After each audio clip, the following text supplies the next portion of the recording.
हाँ जी बच्चों, क्या हाल चाल। आज हम बात करेंगे CUT 2025 को एग्ज़ाम जो चल रहा है। कुछ बच्चों के पेपर हो चुके होंगे और कुछ बच्चों के पेपर होने वाले होंगे, लगभग जल्दी ख़त्म होने वाले हैं। तो बहुत सारे बच्चों का एक डाउट रहता है कि दिल्ली यूनिवर्सिटी में क्या हमने CUT का फॉर्म भर दिया, उसमें जो मार्क्स आएंगे उसका हम जो कट ऑफ क्वालिफाई कर लेंगे तो क्या हमें उसी से दिल्ली यूनिवर्सिटी में एडमिशन मिल जाएगा, जो आपकी ड्रीम्ड यूनिवर्सिटी होती है जिसे DU बोलते हैं। उसमें क्या आपको सिलेक्शन मतलब एडमिशन ऐसे ही मिल जाएगा उसके कट ऑफ बेसिस पे। तो देखो, उसके कट ऑफ बेसिस पे आप अगर आओगे तो आपको एडमिशन मिल सकता है, लेकिन उसकी एक प्रोसेस होती है। पहले क्या था, परसेंटेज बेसिस पे चीज़ें चल रही थी, तो उनका एक परसेंटेज क्राइटेरिया था। अब उन्होंने क्या कर रखा है, आपका जो CUT की मार्कशीट है वो लगेगी और वो अपना एक पोर्टल ओपन करते हैं एडमिशन प्रोसेस के लिए। एक अपना ये चीज़ ओपन करते हैं, एक फॉर्म फिलिंग करवाते हैं, अपना पोर्टल ओपन करते हैं जिसमें जितने बच्चे रजिस्ट्रेशन कर लेते हैं, फिर उसके अकॉर्डिंग उनका सिलेक्शन होता है। तो पहले तो CUT देना कंपलसरी है, उसके बाद जो उनका पोर्टल होता है, जो एडमिशन प्रोसेस है दिल्ली यूनिवर्सिटी की, वो उनका पोर्टल होता है CAS उनका जो पोर्टल ओपन होगा, उसकी जो डेट बताई जा रही है, जो उनके चांसलर हैं उन्होंने बताया कि लगभग मई लास्ट वीक में, मतलब आपका एग्ज़ाम जब तक ख़त्म नहीं होंगे उससे पहले या जून के फर्स्ट वीक में क्या होगा, उनका फेज़ 1 के जो रजिस्ट्रेशन ओपन हो जाएंगे। CSA common seat allocation system, जिसको हम क्या बोल देते हैं, ये जो पोर्टल है वो कॉमन सीट, जिसमें आप CUT के मार्कशीट के बेसिस पे आप उसमें सिलेक्शन मतलब दिल्ली यूनिवर्सिटी में सेलेक्ट अपना एडमिशन कंफर्म कर सकते हैं। तो देखो, पहले क्या करना पड़ेगा, अभी जो स्टार्ट होगा वो क्या होगा, फेज़ 1 के रजिस्ट्रेशन स्टार्ट हो जाएंगे। उससे ये हो जाएगा कि आपने उसमें रजिस्ट्रेशन कर दिया है दिल्ली यूनिवर्सिटी में, ठीक है। फिर इसके बाद जब आपका रिजल्ट आ जाएगा CUT का, CUT 2025 का जो आपका रिजल्ट है, उसके बाद क्या होगा, फेज़ 2 के रजिस्ट्रेशन स्टार्ट होंगे, जिसमें आपके रिजल्ट बेसिस पे आपको क्या होगा, सब्जेक्ट मैपिंग, जो आपने सब्जेक्ट ले रखे हैं उनकी प्रेफरेंसेस और जो कॉलेज होंगे, किस कॉलेज को आप करोगे, वो चीज़ें बाद में होंगी। लेकिन अभी जो उनका स्टार्ट हो जाएगा, फेज़ 1 के रजिस्ट्रेशन स्टार्ट हो जाएंगे मई लास्ट में या जून फर्स्ट वीक में, ठीक। दूसरा, फिर क्या हो जाएगा, एलोकेशन कम एडमिशन, जो लास्ट फेज होगा वो क्या होगा, उसमें आपको एक तरीके से सीट एलोकेशन हो जाएगा और एक एडमिशन प्रोसेस, लास्ट में फीस वगैरह सारे फेज़ 2 में प्रोसेस स्टार्ट हो जाएंगे, ठीक है। तो फेज़ 1 में क्या होगा, आपका फेज़ 1 स्टार्ट हो जाएगा अभी आपके पेपर, फेज़ 2 और जो आगे की फर्दर प्रोसेस होगी वो कब होगी, आपके रिजल्ट के बाद। और कुछ चीज़ें जो प्रोसेस हैं दिल्ली यूनिवर्सिटी में एडमिशन के लिए, कुछ चीज़ें जो चलती हैं, क्या क्या चीज़ें होनी चाहिए आपके पास, क्या चीज़ें, क्या डॉक्यूमेंट्स होने चाहिए, वो भी मैं आपको शेयर कर रहा हूँ आपके साथ। इसमें देखो क्या है, इंपोर्टेंट्स डॉक्यूमेंट्स में क्या हो जाएंगे, देखो मार्कशीट तो होनी चाहिए, 10th और 12th, अब 12th का रिजल्ट भी आ चुका है तो आपके पास 12th की मार्कशीट भी होनी चाहिए, ठीक है। 10th की मार्कशीट क्यों होगी, देखो 10th की मार्कशीट जो होती है, 10th की मार्कशीट मोस्टली किस लिए यूज होती है, जो आपके पेरेंट्स का नेम है, आपकी डेट ऑफ बर्थ है और आपका नेम, इन सारी चीज़ें चेक करने के लिए क्या हो जाएगी, 10th की मार्कशीट हो जाएगी। 12th की मार्कशीट इसलिए चाहिए होगी कि 12th की मार्कशीट में जो आपने, आप जो भी कोर्स सेलेक्ट करोगे उस बेसिस पे वहाँ पे क्या होगा, सब्जेक्ट मैपिंग होगी।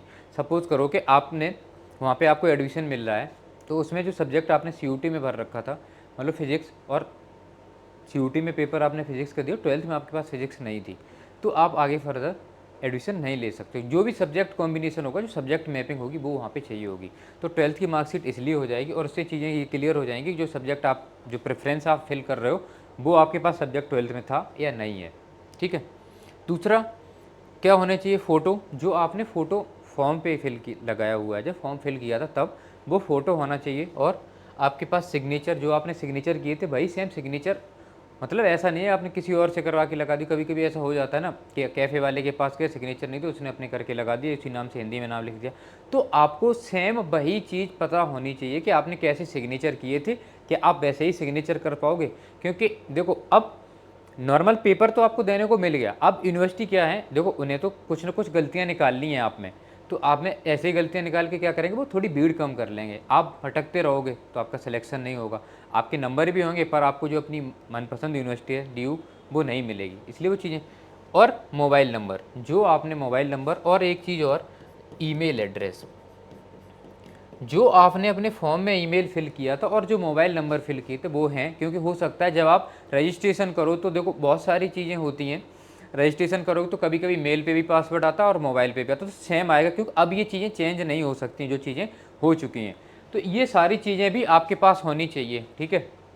और सर्टिफिकेट कौन से, ST जो भी सर्टिफिकेट हैं, बुक, देखो सर्टिफिकेट होने चाहिए। अगर आप SC ST में हो तो भी, EWS OBC NCL मतलब नॉन क्रीमी लेयर में जो OBC आते हैं वो। अब इसमें क्या होना चाहिए, नेम ऑफ स्टूडेंट, मतलब जो स्टूडेंट है, ऐसा ना हो कि जो आपके पास सर्टिफिकेट हैं, कैटेगरी के सर्टिफिकेट हैं, उनमें आपका नाम अलग हो रहा है। मतलब जैसे सपोज़ करो कि आपका नाम, मैं मान ले रहा हूँ कि आपका नाम कपिल है, ठीक है, आपकी जो मार्कशीट में नाम है वहाँ पे कपिल शो हो रहा है, और आपने जो सर्टिफिकेट बनवा रहे हो वहाँ पे कपिल सिंह लिखा हो, या आपके फादर का नाम डिफरेंस हो, तो ये चीज़ें भी आपको अभी चेक कर लेनी है, क्योंकि अभी पेपर चल रहे हैं। अभी अगर आप अप्लाई कर दोगे तो बन जाएगा। अब देखो, कुछ जो सर्टिफिकेट होते हैं, जैसे SC ST का एक बार इशू हो जाता है, उसे दोबारा नहीं बनवाना पड़ता, लेकिन EWS और OBC इनको क्या कराना पड़ता है, अपने सर्टिफिकेट को बार बार रिन्यू कराना पड़ता है। तो जो ड्यू है, ड्यू ने पहले से वो चीज़ें निकाल दी हैं अपनी, उसने बता रखा है कि जो सर्टिफिकेट हो EWS वाले और OBC वाले बच्चों पे,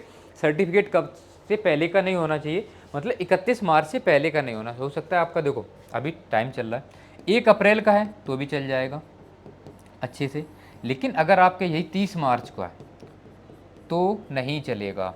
तो अभी इसको क्या करो, अभी आपके पास चांस है, अभी लगभग 8-10 दिन में बन जाएगा, तो अभी बहुत दिन है आपके पास, आप इसको आराम से बनवा सकते हो, अभी बनवा लो।